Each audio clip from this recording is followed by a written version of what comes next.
Most people believe their biggest problem is a lack of motivation. They think if they felt more inspired, more energized, more driven, everything would change. They wait for the right mood, the right moment, the right feeling to take action. But days pass, then weeks, then months, and nothing really moves. Because the truth is not comfortable. Your problem is not motivation. Your problem is patterns. The version of you that avoids effort, delays action, and chooses comfort is not something you were born with. It is something you built. Slowly through repeated decisions. Every time you said later instead of now. Every time you chose easy instead of necessary.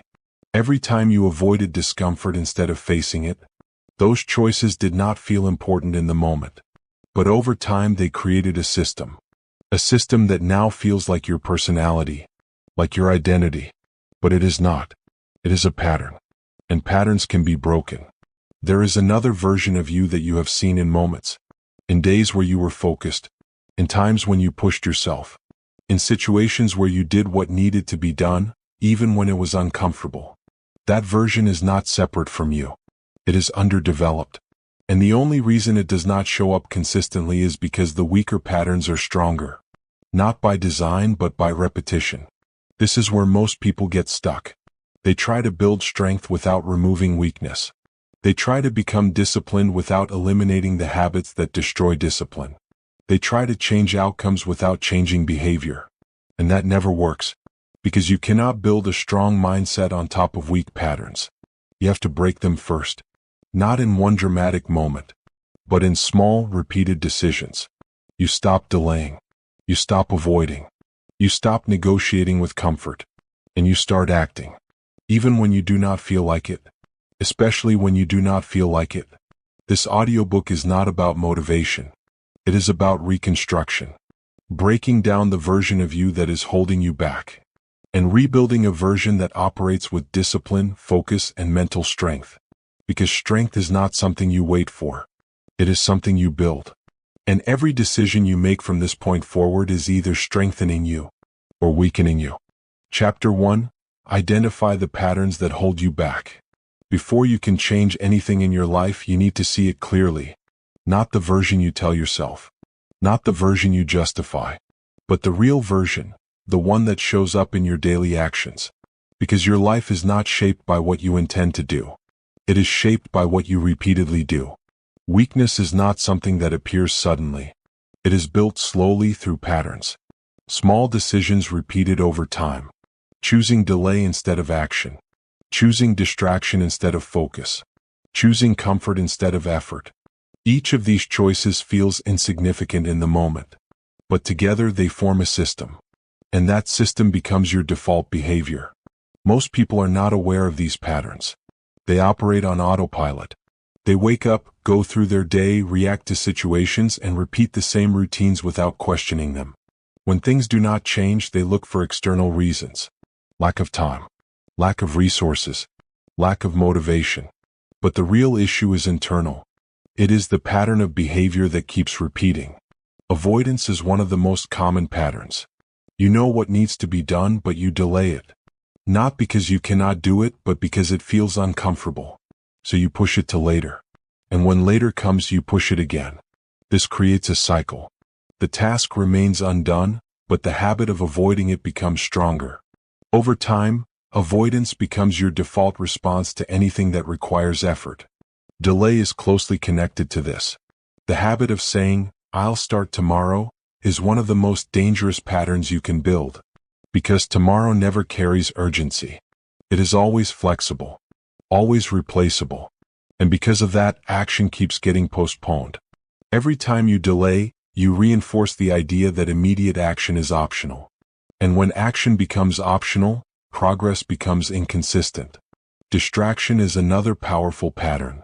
In a world full of constant stimulation, it is easy to shift your focus away from what matters. A notification, a video, a conversation. Small interruptions that seem harmless but consume your attention. The more you give in to distractions, the weaker your focus becomes. Your mind gets used to switching tasks instead of completing them. And over time, deep work becomes difficult. These patterns, avoidance, delay, distraction, work together. They create a system where effort is minimized and comfort is prioritized. And this system becomes your normal. The problem is not that you lack ability. The problem is that your patterns are working against you. To change this, you need awareness. Not surface-level awareness, but honest observation. You need to look at your day without excuses, without justification, without filtering. How do you spend your time? What do you avoid? Where do you lose focus? What do you delay? These questions are uncomfortable because they reveal the truth. But this discomfort is necessary, because you cannot fix what you refuse to see. Most people avoid this level of honesty. They prefer to stay in a version of reality that feels better. They convince themselves that they are trying, that they will change, that things will improve. But without awareness, nothing changes. Observation creates clarity. When you start observing your patterns, you begin to notice repetition. You see the same behaviors showing up in different situations. The same excuses, the same delays, the same distractions. And once you see the pattern, you realize something important. It is not random. It is consistent. And anything consistent can be changed. Another important step is separating identity from behavior. Many people label themselves based on their patterns. They say, I am lazy, or I lack discipline. But this is not accurate. You are not your pattern. You are repeating a pattern. This distinction is important because identity feels permanent, but patterns are flexible. When you see your behavior as something that can be changed, you create the possibility for growth. Awareness also gives you control. Instead of reacting automatically, you begin to recognize your patterns in real time. You notice when you are about to delay. You notice when you are about to get distracted. And in that moment, you have a choice: to continue the pattern or to break it. At first, breaking patterns feels difficult because your mind is used to the easier option. It is used to avoiding effort. It is used to choosing comfort. Changing this requires conscious effort. But every time you interrupt the pattern, you weaken it. Every time you act instead of delay, you create a new response. Every time you stay focused instead of getting distracted, you strengthen your control. Over time, these small changes begin to shift your behavior. The key is consistency. One moment of awareness is not enough. You need to observe repeatedly. You need to catch your patterns again and again. And each time, you need to make a different choice. This is how change begins. Not with a big decision, but with small interruptions. Patterns are built through repetition. And they are broken the same way. By choosing differently, repeatedly. Because in the end, your weakness is not a mystery. It is a pattern. And once you identify that pattern, you take the first step toward breaking it. And when you break it, you create space to build something stronger. Chapter 2. Stop choosing comfort over growth. Comfort is one of the most dangerous forces in your life, not because it feels bad, but because it feels good. It gives you immediate relief. It removes pressure.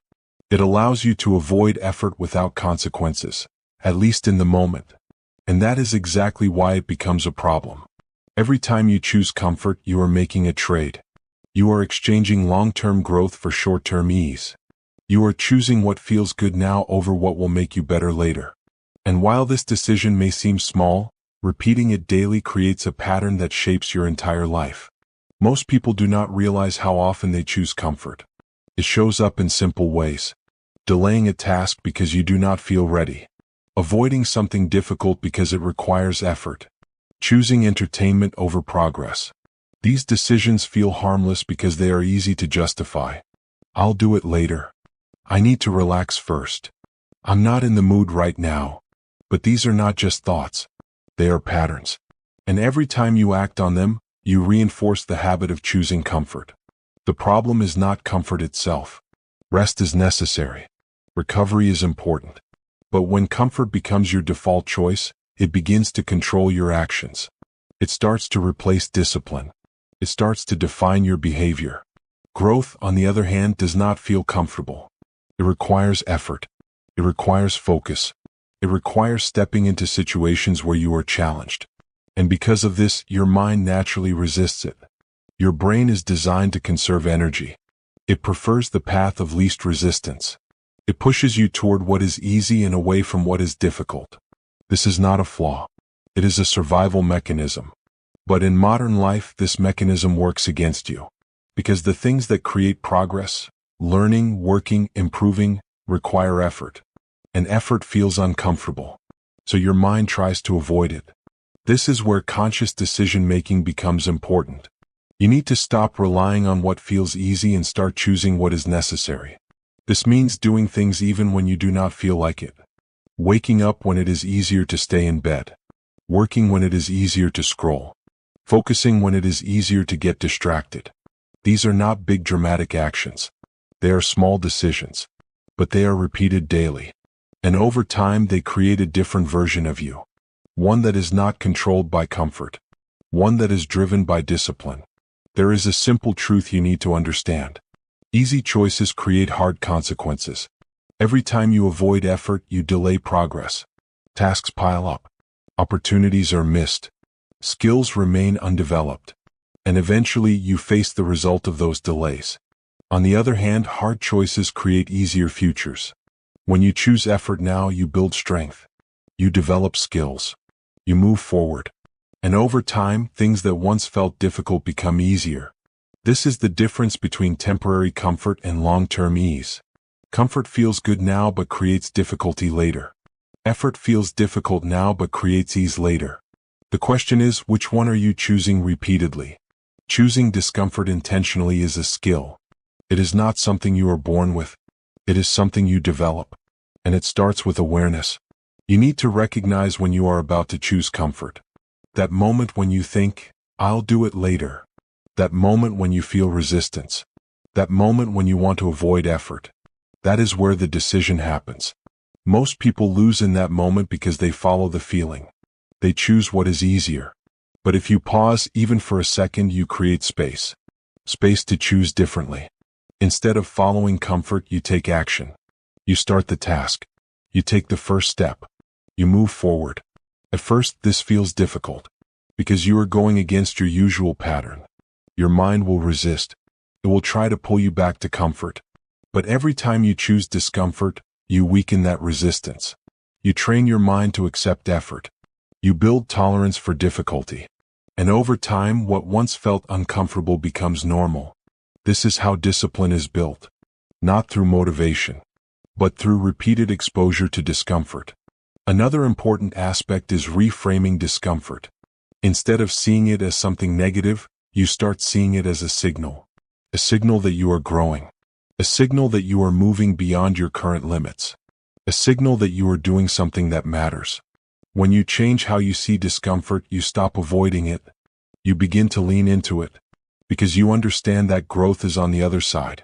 There will always be moments where comfort feels more appealing. That will not change. But your response to it can. You can either follow it, or you can override it. And every time you override it, you strengthen your mindset. Because in the end, your life is shaped by what you choose repeatedly. Comfort or growth. Easy or necessary. Now or later. And those choices made daily determine who you become. If you continue choosing comfort, you reinforce weakness. But if you start choosing growth even when it is uncomfortable, you begin building strength. Chapter 3. End the habit of making excuses. Excuses are one of the most powerful barriers to progress. Not because they are loud or obvious, but because they feel valid. They protect your ego. They give you a reason to stay the same without feeling like you are failing. And over time, they become so normal that you stop questioning them. I don't have time. I'm too tired. I'll start later. It's not the right moment. These statements sound reasonable. They feel justified. But most of the time, they are not reasons. They are patterns. Patterns that allow you to avoid responsibility while convincing yourself that you are not the problem. This is what makes excuses dangerous. They hide the truth. They shift the focus away from your actions and place it on external factors. Time, circumstances, energy, conditions. Anything except your decisions. And as long as the problem appears external, you never take control. Because you cannot change what you do not take responsibility for.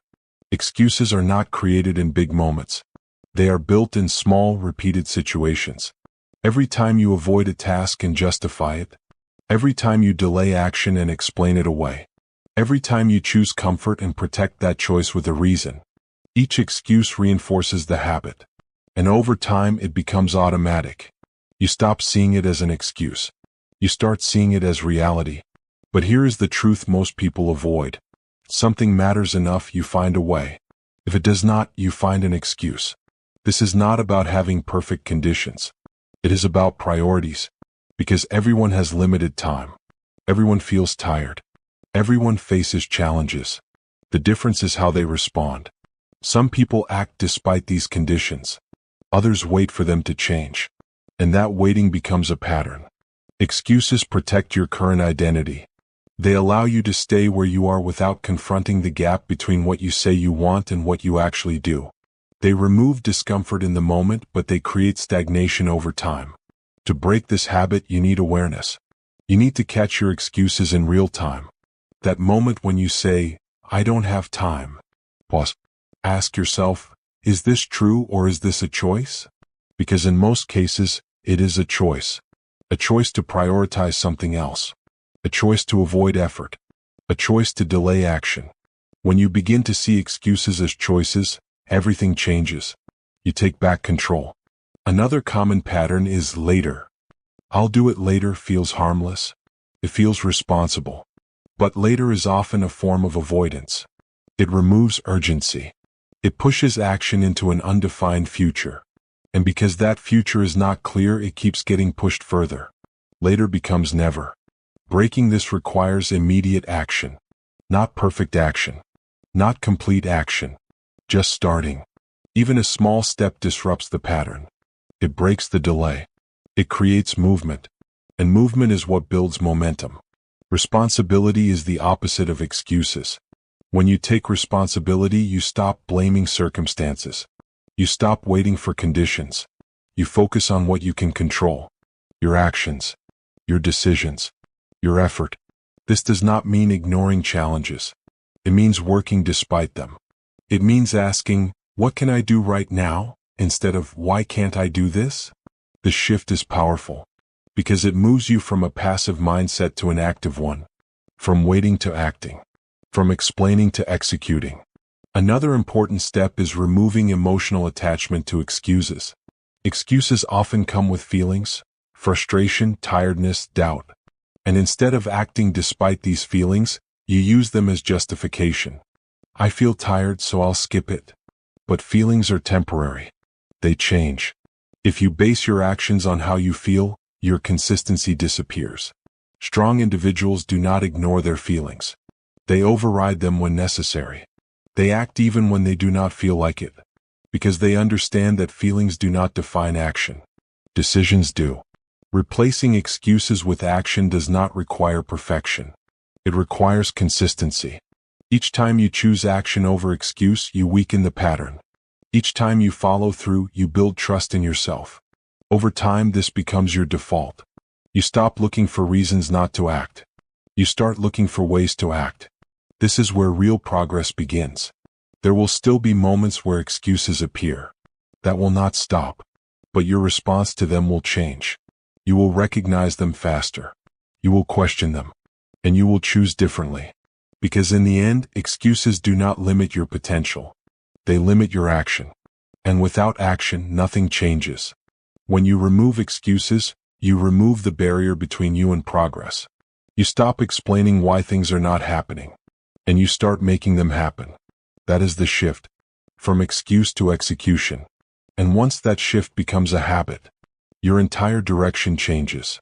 Chapter 4. Train yourself to act without motivation. One of the biggest lies people believe is that they need to feel motivated to take action. They wait for the right mood, the right energy, the right mental state before they begin. They tell themselves, "I'll start when I feel ready." But that feeling rarely comes when it's needed most. Motivation is unreliable. It comes and goes. Some days you feel driven, focused, and ready to work. Other days you feel tired, distracted, and resistant. If your actions depend on motivation, your progress becomes inconsistent. You move forward when you feel good and stop when you don't. And over time, this inconsistency prevents real growth. Discipline is what replaces motivation. Discipline does not ask how you feel. It does not wait for the right moment. It operates on decision, not emotion. It is the ability to act even when you do not feel like it. And this ability is what separates those who make progress from those who stay stuck. Most people misunderstand discipline. They think it is something you either have or don't. But discipline is not a trait. It is a skill. And like any skill, it can be trained. Training yourself to act without motivation begins with understanding a simple principle. Action comes before feeling, not the other way around. People believe they need to feel motivated to act. But in reality, acting often creates motivation. When you start something, even in a small way, your mind begins to engage. Resistance reduces, focus increases, and momentum builds. But the hardest part is starting. That first step is where most people stop. Because at that moment, they are still relying on how they feel. And if they do not feel ready, they delay. To break this, you need to remove the requirement of feeling ready. You act because it is time to act, not because you feel like it. The shift is powerful. It removes the emotional barrier that delays action. Instead of asking, "Do I feel like doing this?" you ask, "Is this what needs to be done?" If the answer is yes, you start. Simple. This approach creates consistency. You stop negotiating with yourself. You stop debating whether to act. You remove the internal argument that drains your energy. Because every time you hesitate, you waste mental energy. You create friction. And that friction makes starting even harder. Decisive action removes that friction. You decide. And you move. Another important aspect is reducing the size of the starting point. Many tasks feel overwhelming because you look at them as a whole. The effort required seems large and your mind resists. But action does not require completion. It requires initiation. You do not need to finish everything. You just need to begin. Start with a small step. Open the book. Write one line. Do one set. This reduces resistance. It makes action easier. And once you start, continuing becomes easier as well. This is how momentum works. It builds through movement, not through thinking. The more you act, the easier it becomes to act again. And over time, this creates a pattern of execution. Another key factor is consistency in timing. When you perform actions at the same time each day, you reduce the need for decision-making. Your brain begins to associate that time with that activity. It becomes automatic. You do not think about whether to do it. You just do it. This reduces reliance on motivation even further. Because the decision is already made. Your role is simply to follow through. There will still be resistance. That does not disappear. Some days will feel harder than others. Some tasks will feel more difficult. But discipline is not about removing resistance. It is about acting despite it. Each time you do this, you strengthen your control. You prove to yourself that you can act without motivation. And this builds confidence. Not the kind of confidence that comes from feeling good, but the kind that comes from doing what needs to be done. Over time, your identity begins to change. You stop seeing yourself as someone who waits. You start seeing yourself as someone who acts. And this identity reinforces your behavior. Because when you believe you are someone who takes action, you are more likely to do it again. Another important shift is detaching from outcomes in the beginning. Many people delay action because they are focused on results. They want to do things perfectly. They want to see immediate progress. And when that does not happen, they lose motivation. But discipline focuses on process, not outcome. You show up. You act. You repeat. The results come later. When you remove the pressure of immediate results, it becomes easier to act consistently. Because your focus is not on what you get. It is on what you do. This is what creates long-term strength. Because in the end, success is not built on moments of motivation. It is built on moments of action. Repeated daily. Especially when you do not feel like it. When you train yourself to act without motivation, you remove the biggest obstacle to progress. You stop waiting. You stop delaying. You stop depending on feelings. And you start moving. Consistently. And that consistency is what builds discipline. And discipline is what builds strength. Chapter 5. Build discipline through daily habits. Discipline is often misunderstood as something intense, something extreme, something that requires constant willpower.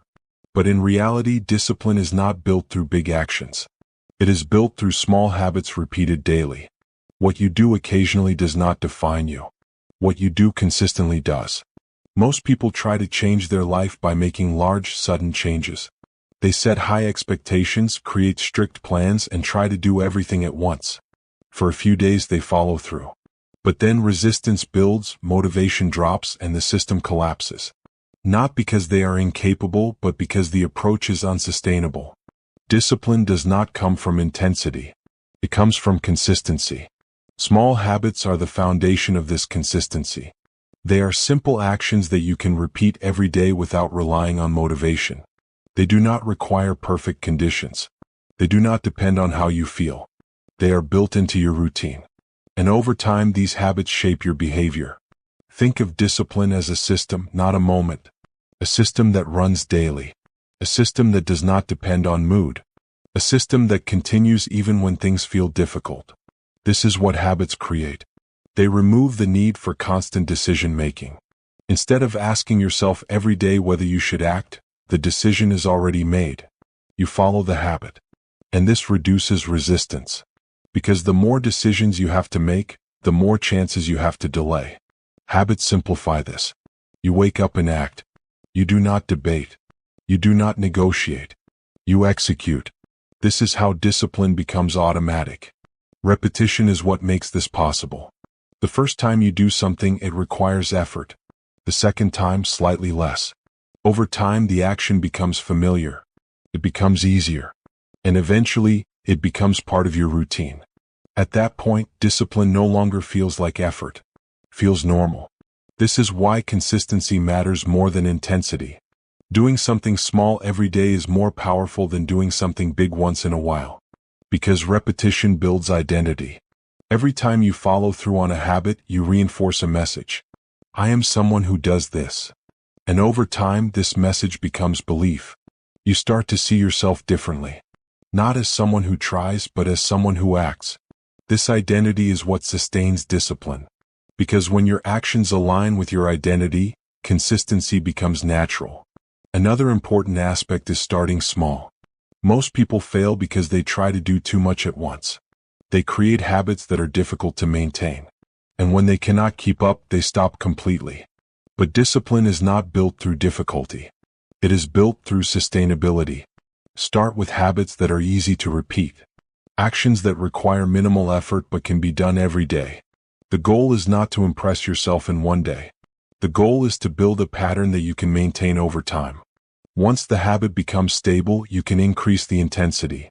There is also a strong connection between environment and habits. Your surroundings influence your behavior more than you realize. If your environment supports distraction, your habits will reflect that. If your environment supports focus, your habits will improve. This means you need to design your environment intentionally. Remove what weakens your habits. Add what supports them. Make it easier to do what is right and harder to do what is wrong. This reduces friction and increases consistency. Another key factor is tracking your habits. Not in a complicated way, but in a simple, visible way. When you track your actions, you create awareness. You see your progress. You recognize your consistency. And this reinforces your behavior. Missing one day is not failure. But repeating that miss creates a pattern. The goal is to return quickly. To continue the habit without overthinking. Consistency is not about perfection. It is about persistence. Over time, these small habits begin to compound. They create results that are not immediately visible but become powerful in the long run. Your discipline strengthens. Your focus improves. Your confidence grows. Because you are no longer relying on motivation. You are relying on structure. And structure creates stability. As this continues, something important begins to happen. Discipline stops feeling like something you force. It becomes something you are. Your actions align with your goals. Your behavior supports your growth. And your identity reflects your effort. Because in the end, discipline is not built in big moments of effort. It is built in small moments of consistency. Daily. Repeatedly. Without interruption. And those small habits, followed consistently, create a version of you that no longer struggles to act. A version that simply does. Chapter 6. Control your thoughts and reactions. Your actions do not begin with your body. They begin with your mind. Every decision you make, every habit you follow, every reaction you display is first shaped by your thoughts. If your thoughts are uncontrolled, your actions will be inconsistent. If your thoughts are weak, your behavior will reflect that weakness. Most people do not realize how much their thinking affects their life. They believe their problems come from external situations, lack of time, lack of resources, lack of opportunity. But in reality, their internal dialogue plays a much bigger role. The way they interpret situations, the way they talk to themselves, and the way they respond mentally determines what they do next. Negative thinking is one of the most common patterns that weakens performance. It often appears quietly. Doubt before starting something. Overthinking small decisions. Imagining failure before even trying. These thoughts feel automatic, but they are not neutral. They influence your behavior. When you tell yourself something is too difficult, you reduce your effort. When you assume you will fail, you hesitate. When you overanalyze, you delay action. Over time, these patterns become your default response. And this creates a cycle where your thoughts limit your actions, and your actions reinforce those thoughts. To break this cycle, you need awareness. You need to observe your thinking. Not just occasionally, but consistently. What are you telling yourself when you face a challenge? Do you focus on the difficulty or the solution? Do you assume failure or prepare for action? These questions help you identify your mental patterns. Because just like habits, thoughts are repeated patterns. And repeated patterns can be changed. The first step is recognizing that not every thought deserves attention. Just because something appears in your mind does not mean it is true. It does not mean it is useful. It is simply a thought. Most people react to every thought automatically. They believe it, they follow it, and they act based on it. But strong individuals create a gap between thought and reaction. They pause. They observe. They choose. This gap is where control exists. Instead of reacting immediately, you question your thoughts. Is this helping me? Is this accurate? Is this moving me forward? If the answer is no, you do not follow it. You replace it. This is where rational thinking becomes important. Instead of letting emotions drive your response, you focus on logic. Not ignoring emotions, but not being controlled by them. For example, when you feel like avoiding a task, your mind may say, "This is too hard." But instead of accepting that, you respond with logic. This needs to be done. Simple. Direct. This shifts your focus from feeling to action. Controlling your thoughts does not mean eliminating negativity completely. That is unrealistic. Negative thoughts will appear. Doubt will appear. Resistance will appear. The difference is how you respond. Weak thinking follows the thought. Strong thinking questions it. This ability strengthens over time. The more you practice it, the easier it becomes to redirect your mind. You start catching negative patterns earlier. You stop them before they affect your actions. Another important aspect is emotional control. Emotions are powerful. They influence how you react to situations, how you interact with others, and how you handle challenges. But if you are not aware of them, they can control you. Anger, frustration, stress. These emotions can lead to impulsive decisions. They can disrupt your focus. They can damage your progress. Controlling your reactions means not acting immediately on these emotions. You pause. You process. You respond intentionally. This does not mean suppressing emotions. It means managing them. Understanding that feeling something does not require immediate action. For example, if something frustrates you, your instinct may be to react quickly. But instead you pause. You step back. You allow the emotion to settle. And then you respond with clarity. This creates control. And control creates stability. Another key factor is focus. Your mind is constantly processing information. Thoughts, ideas, distractions. Everything competing for attention. If you do not control where your focus goes, it will scatter. And scattered focus leads to weak performance. You need to direct your attention intentionally. Focus on what matters. Ignore what does not. This requires discipline. Because distractions are everywhere. But every time you bring your focus back, you strengthen your mental control. Over time, this improves your ability to concentrate.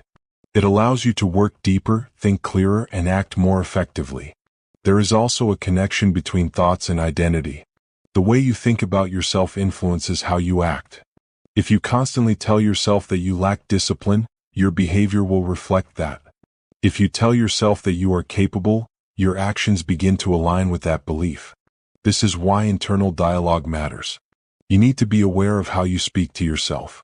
Not with unrealistic positivity, but with clarity and direction. Replace limiting thoughts with constructive ones. Not "I can't do this," but "I will figure this out." This shift changes your approach. It moves you from hesitation to action. Over time, controlling your thoughts and reactions creates a strong mindset. You are no longer controlled by impulse. You are not driven by emotion. You are not limited by negative thinking. You become intentional, focused, stable. Because in the end, your mind is the control center of your life. If you do not control it, it will control you. But when you learn to manage your thoughts, direct your focus, and regulate your reactions, you create a level of control that most people never develop. And that control is what builds true mental strength. Chapter 7: Eliminate distractions that weaken you. Discipline is not just about what you do.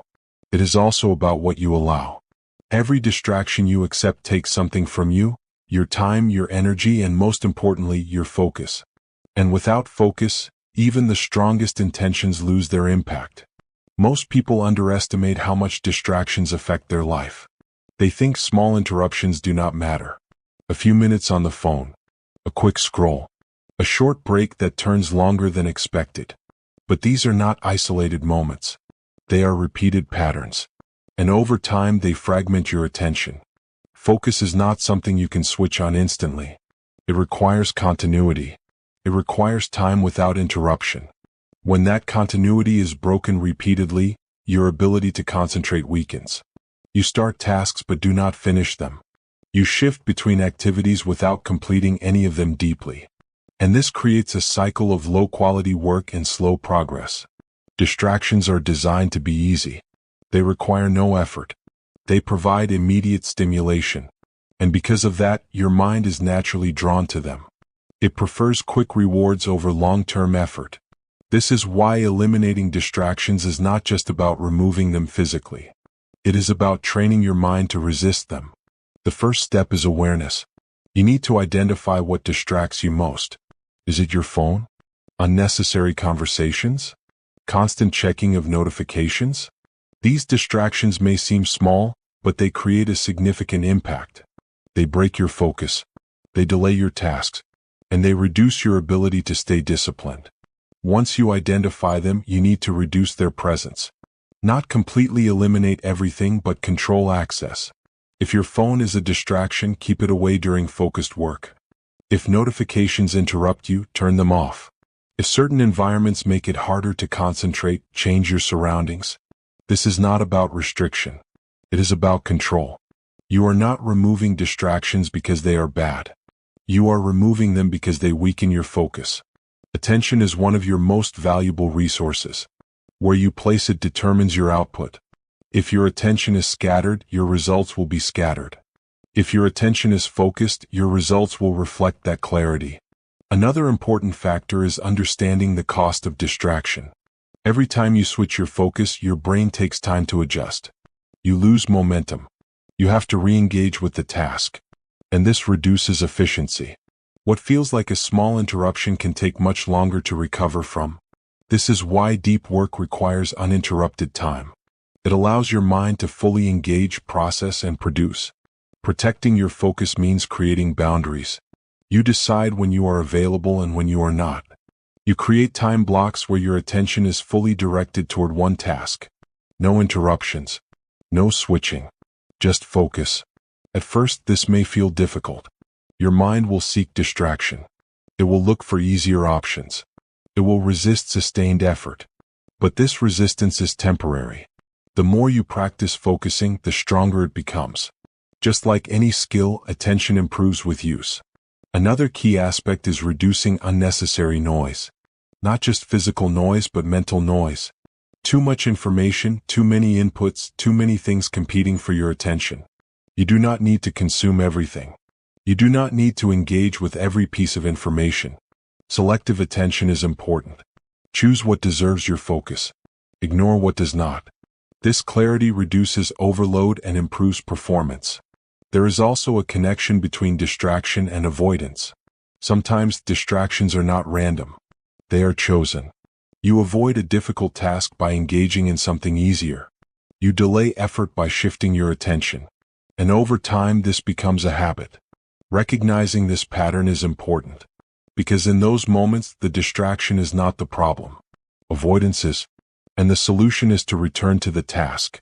Even if it feels difficult, even if it feels uncomfortable, you bring your focus back. This is how you build control, one decision at a time. Another important step is creating a structured environment. Your surroundings should support your focus. A clean space, minimal distractions, clear purpose. When your environment is aligned with your goals, it becomes easier to stay disciplined. You reduce friction. You remove obstacles. And you make focus the default. Over time, eliminating distractions creates noticeable changes. Your work becomes deeper. Your progress becomes faster. Your mind becomes clearer. Because you are no longer dividing your attention. You are directing it. This also builds confidence. You trust your ability to focus. You rely less on external control. And you become more consistent. Because in the end, discipline is not just about doing the right things. It is about removing what prevents you from doing them. Distractions are not harmless. They weaken your ability to act. They reduce your efficiency. And they slow your growth. But when you eliminate them, you create space. Space for focus. Space for action. Space for progress. And in that space, your discipline becomes stronger. Your mindset becomes sharper. And your results begin to reflect that change. Chapter 8. Face discomfort instead of avoiding it. Discomfort is something most people try to escape. They avoid it in small ways every day. They delay tasks that feel difficult. They choose easier options over challenging ones. They step back when effort is required. And over time, this pattern becomes their default response. But what they don't realize is this. The life they want exists on the other side of discomfort. Everything that builds strength, discipline, and growth requires some level of difficulty. Learning something new feels uncomfortable. Pushing your limits feels uncomfortable. Taking responsibility feels uncomfortable. But avoiding these moments does not remove the discomfort. It only delays it. And when you delay discomfort, it grows. Tasks pile up. Opportunities are missed. Confidence weakens. And eventually, what could have been handled early becomes harder to face later. This is how avoidance creates long-term struggle. Facing discomfort does the opposite. It reduces resistance. It builds confidence. It strengthens your mindset. Because every time you face something difficult, you prove to yourself that you can handle it. And that proof changes how you think. Most people believe discomfort is a sign that something is wrong. That if something feels difficult, they should avoid it. But in reality, discomfort is often a signal that you are moving in the right direction. It means you are stepping beyond your current limits. It means you are challenging yourself. It means you are growing. The problem is not discomfort. The problem is your response to it. If your response is avoidance, you stay the same. If your response is action, you evolve. This is where mindset becomes critical. You need to change how you interpret discomfort. Instead of seeing it as something negative, you start seeing it as something necessary. A part of the process. A requirement for growth. This shift does not remove the feeling of discomfort, but it changes your reaction to it. You stop running from it. You start facing it. There are different forms of discomfort. Physical discomfort. Waking up early, pushing your body, maintaining discipline. Mental discomfort. Focusing deeply, solving problems, learning new skills. Emotional discomfort. Facing fear, dealing with uncertainty, taking responsibility. Each type challenges you in a different way. And each type builds strength when faced consistently. Avoiding any of these keeps you weak in that area. Facing them builds resilience. Resilience is not built in easy moments. It is built when things are difficult. When you feel resistance and act anyway. When you feel pressure and stay focused. When you feel doubt and move forward. These moments shape your mindset, because they teach you something important. You can operate beyond your comfort. And once you understand that, your limits begin to expand. One of the biggest reasons people avoid discomfort is fear. Fear of failure. Fear of judgment. Fear of not being good enough. These fears create hesitation. They make action feel risky. So instead of facing the discomfort, people stay where it feels safe. But safety comes with a cost. It limits growth. It restricts potential. It keeps you in the same place. Facing discomfort does not eliminate fear, but it reduces its control. Because each time you act despite fear, you weaken it. You show yourself that fear does not stop you. And over time, fear becomes less powerful. Another important aspect is building tolerance. Discomfort feels intense at first because you are not used to it. But like anything else, it becomes easier with exposure. The more you face it, the more familiar it becomes. What once felt difficult starts to feel manageable. And what once felt impossible starts to feel achievable. This is how strength is built. Not by avoiding difficulty, but by increasing your ability to handle it. You do not need to take extreme actions to start. You begin with small moments, doing what you have been avoiding, taking the first step even when you feel resistance, completing tasks without delay. Each of these actions builds your tolerance. Each one strengthens your mindset. And over time, these small decisions create a pattern of facing discomfort instead of avoiding it. Another key factor is consistency.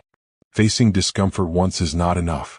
It needs to be repeated, because strength is built through repetition. The more you do it, the more natural it becomes. You stop seeing discomfort as something to escape. You start seeing it as something to engage with. This is where transformation happens. Because once your response changes, your behavior changes. And when your behavior changes, your results follow. There will always be discomfort. That does not disappear. But your relationship with it can change. You can either resist it, or you can use it. And that choice determines your direction. Because in the end, discomfort is not your enemy. It is your training ground. It is where discipline is tested, where resilience is built, where growth happens. And when you stop avoiding it, you stop staying weak. You start becoming stronger. Chapter 9. Build a strong identity through action. Who you believe you are is not created by what you say. It is created by what you do repeatedly. Your identity is not a statement. It is a pattern. And every action you take either strengthens that pattern or weakens it. Most people try to change their identity through thoughts. They tell themselves they want to be disciplined, focused, and strong. They repeat these ideas, hoping that belief will create change. But belief without action is unstable. It does not last, because your mind always looks at evidence. If your actions do not support your words, your belief weakens. This is why identity must be built through action. Not once, not occasionally, but consistently. Every time you complete a task you wanted to avoid, you send a signal. I am someone who follows through. Every time you stay focused instead of getting distracted, you reinforce it. I am someone who can control my attention. Every time you act despite resistance, you build proof. I am someone who does what needs to be done. These moments may feel small, but they are not insignificant. They are evidence. And your identity is built on accumulated evidence. Most people struggle because they rely on how they feel instead of what they do. When they feel motivated, they act. When they do not, they stop. This creates inconsistency. And inconsistency creates a weak identity. Because if your actions are unpredictable, your belief in yourself becomes unstable. Strong identity comes from consistency, not perfection, not intensity, consistency. You do not need to be perfect every day. You need to show up regularly. You need to take action even when it is difficult. And over time, this builds a pattern. That pattern becomes your identity. Another important aspect is self-trust. When you say you will do something and follow through, you build trust in yourself. When you say you will act and you do not, you weaken that trust. Self-trust is not built in big promises. It is built in small commitments. Daily. Repeatedly. If you cannot trust yourself to follow through on simple tasks, it becomes harder to trust yourself with bigger goals. But when you consistently act on what you say, your confidence grows. Not because you feel confident, but because you have proof. Proof that you can rely on yourself.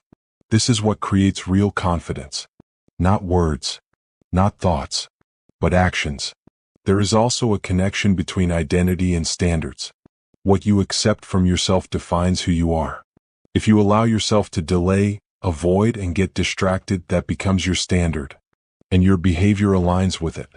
If you expect yourself to act, follow through, and stay focused, your behavior begins to match that expectation. Raising your standards means changing what you tolerate. You stop accepting weak behavior from yourself. You stop justifying delays. You stop excusing inconsistency. And you start expecting action. This does not happen instantly. It is built over time, through repetition, through discipline, through small decisions made daily.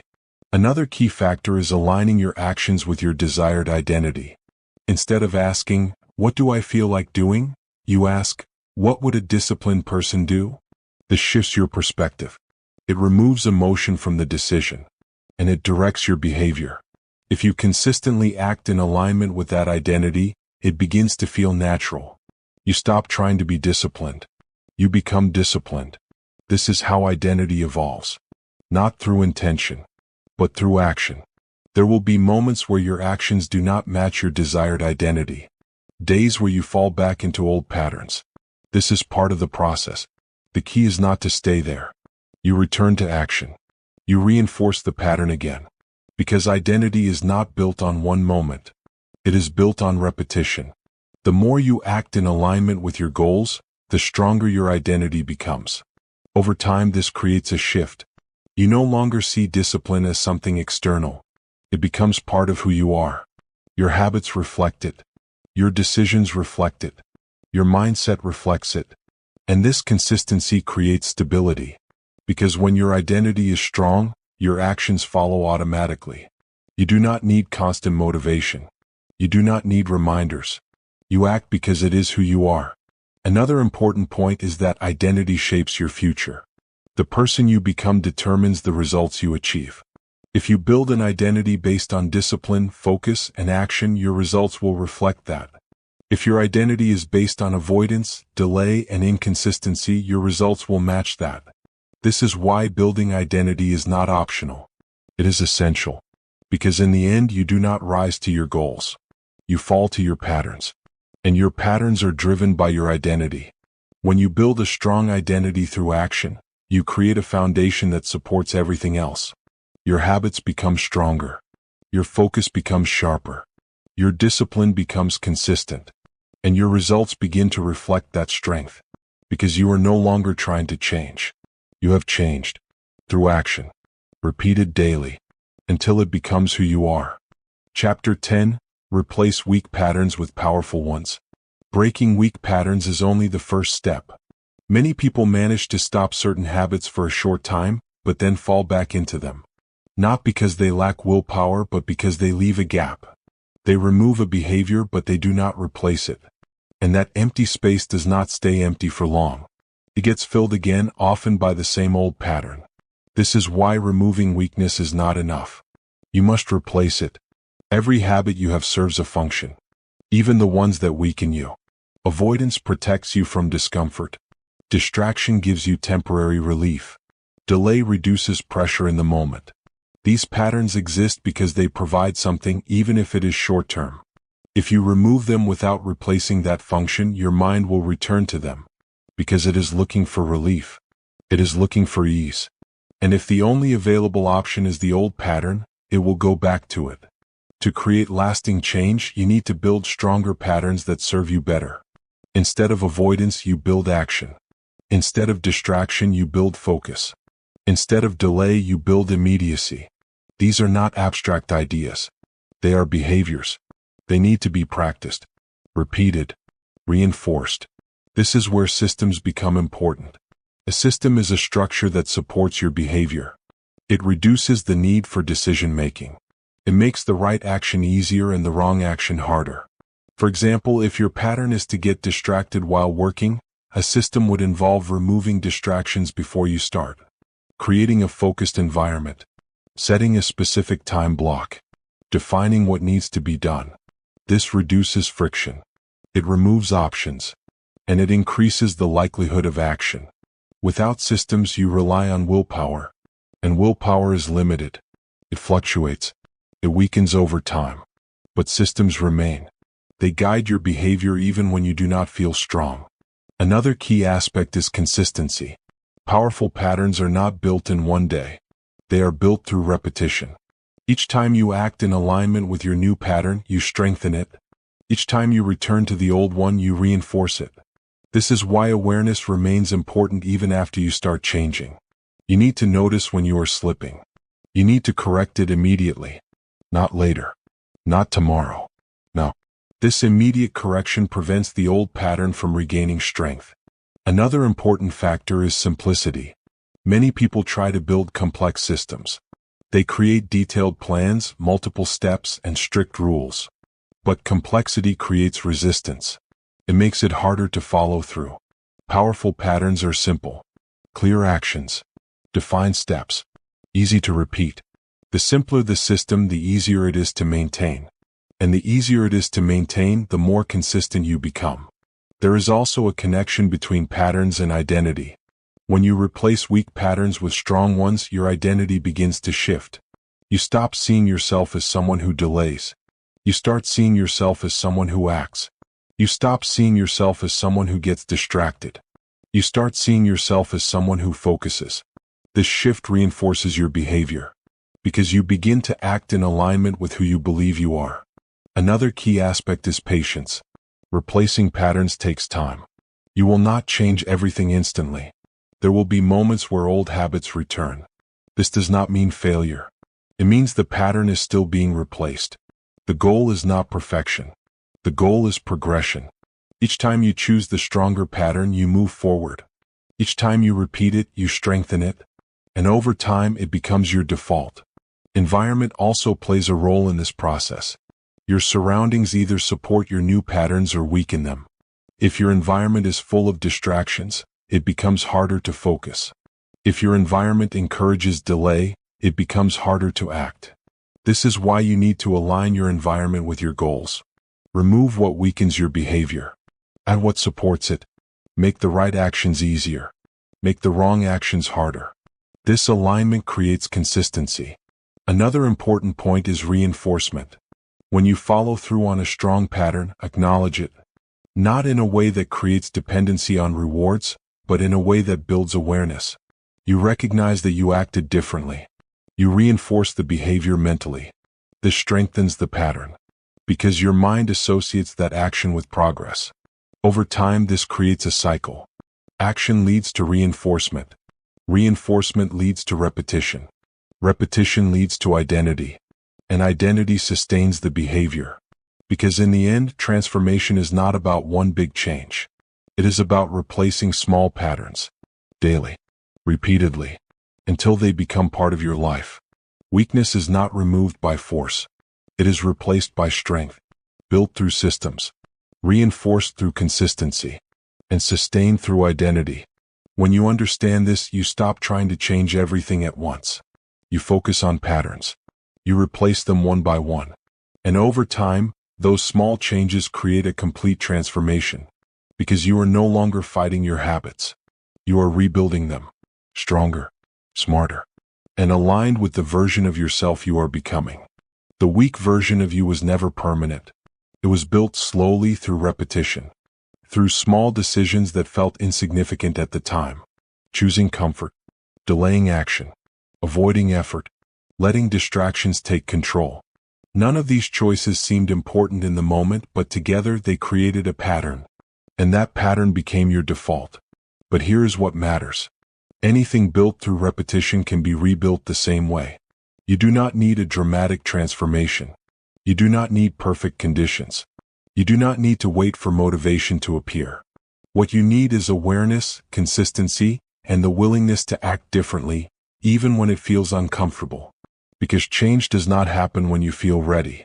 It happens when you decide to act anyway. Every day you are making choices. Small ones.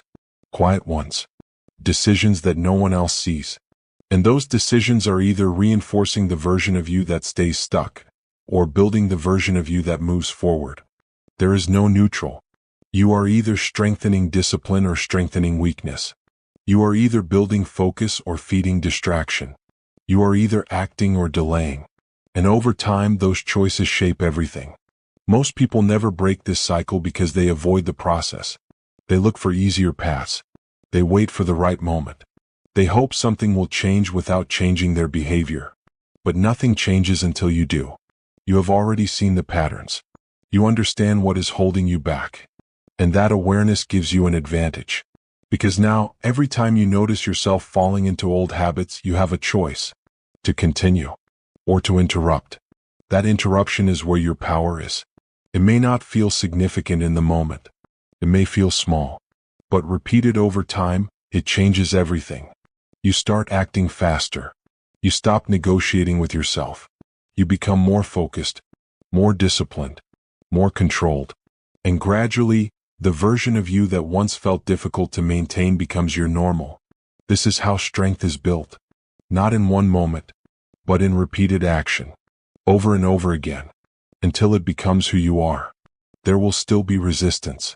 There will still be days where it feels difficult. But those moments are part of the process. They are not obstacles.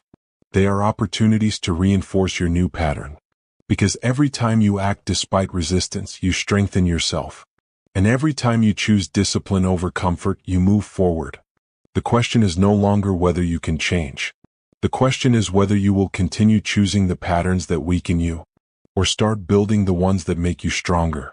Because the version of you that you want to become is not waiting somewhere in the future. It is being built right now, through every decision you make,